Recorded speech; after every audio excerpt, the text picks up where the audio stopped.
শিৱসাগৰত সদৌ অসম তঞ্জিম বোৰ্ড আৰু জমিয়ত উলেমা হিন্দৰ সম্পাদক হজৰত মৌলানা আব্দুল কাদ্ৰি কাছিমি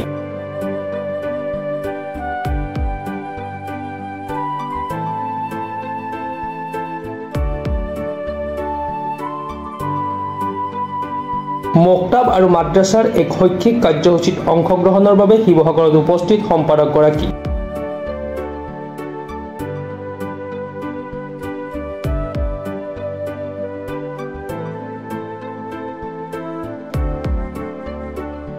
জুবিন গাৰ্গক মৃত্যুৰ আগলৈকে মই জনা নাছিলো কিন্তু মৃত্যুৰ পাছত তেওঁৰ মানৱতাবাদী চৰিত্ৰ জীৱৰ কথা পোহৰলৈ আহিছে সেইবোৰৰ পৰা বুজিছো যে তেওঁ বিশাল মনৰ এজন উদাৰ ব্যক্তি আছিল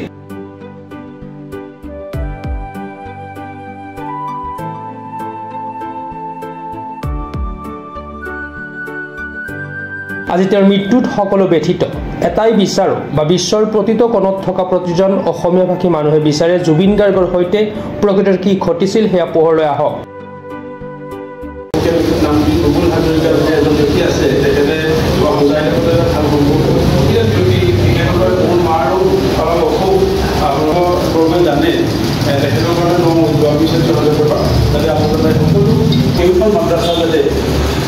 বৰ সুন্দৰভাৱে পৰিচালনা কৰিব পৰা যায় যিহেতু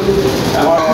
মানুহবিলাকো যিসকল আছে কিছু সংখ্যক মানুহ হেঁপাহত আছে কিছু সংখ্যক মানুহে মাদ্ৰাছা সন্দৰ্ভত এতিয়াও বুজা যাতে উন্নত হয় তাৰ বাবে সজাগতা চৰ্চা হোৱাৰ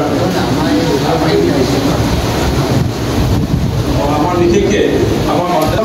একেবাৰে শূন্যৰ পৰা আদি পৰ্যায়লৈকে লৈ যোৱাৰ যি জানে হজৰত মৌলানা শ্বেখ মঈনুদ্দিন ছাৰ নামৰ তেখেতৰ অসুস্থতাৰ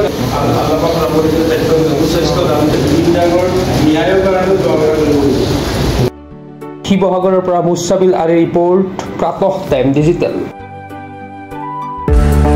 অসমৰ নপুৰণি কবি সাহিত্যিকৰ বাবে সুখবৰ প্ৰভাতী অসম সংবাদ গোষ্ঠীৰ দ্বাৰা পৰিচালিত সাপ্তাহিক কবচে আয়োজন কৰিছে এখন কাব্যগ্ৰন্থৰ প্ৰতিযোগিতা